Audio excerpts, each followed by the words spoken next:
Jonali, Janmoni, Aimoni, any. মনত আছেনে এই চৰিত্ৰসমূহ? কি যে ভাল লগা সময় আছিল, নহয়নে? মনোৰঞ্জন বুলিবলৈ আমাৰ হাতত বৰ বিশেষ একো নাছিল। সময়ে সময়ে দুই এখন চিনেমা আৰু ভিচিডি মুকলি হৈছিল। সেয়াই আছিল সেই সময়ৰ বিলাসী মনোৰঞ্জন।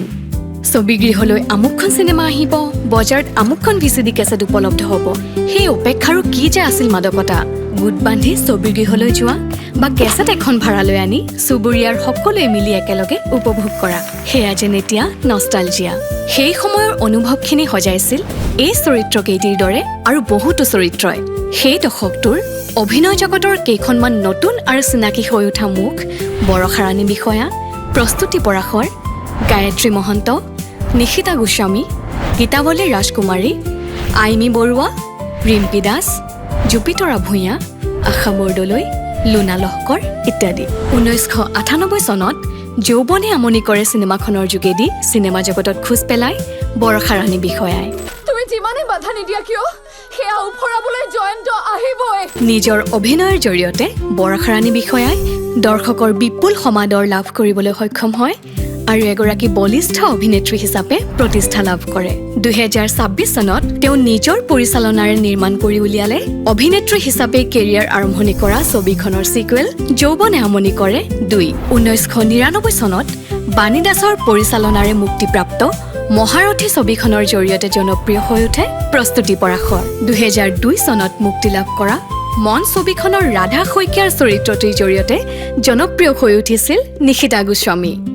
একেটা বছৰতে প্ৰেম আৰু প্ৰেম নামৰ ছবিখনৰ জৰিয়তে গায়ত্ৰী মহন্ত আৰু আইমি বৰুৱা, 2004 চনত অশোক কুমাৰ বিষয়াৰ পৰিচালনাৰে মুক্তি লাভ কৰা মনত বিৰিণাৰ জুইৰ জৰিয়তে ৰিম্পী দাস আৰু আশা বৰদলৈ, ৰং মন ছবিখনৰ জৰিয়তে জানমণি খ্যাত শ্যামন্তিকা শৰ্মা, 2005 চনৰ হিয়াৰ দাপোনত তোমাৰ ছবিত লিজা চৰিত্ৰটিৰ জৰিয়তে জুপিতৰা ভূঞা আহিছিল অসমীয়া চিনেমা জগতলৈ।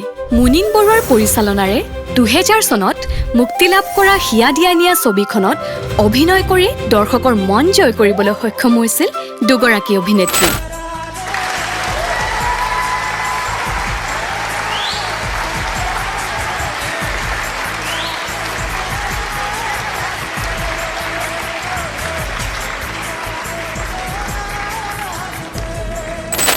মমি চৰিত্ৰৰে লুনা লহকৰ আৰু সুনিতা চৰিত্ৰৰে গীতাৱলী ৰাজকুমাৰী।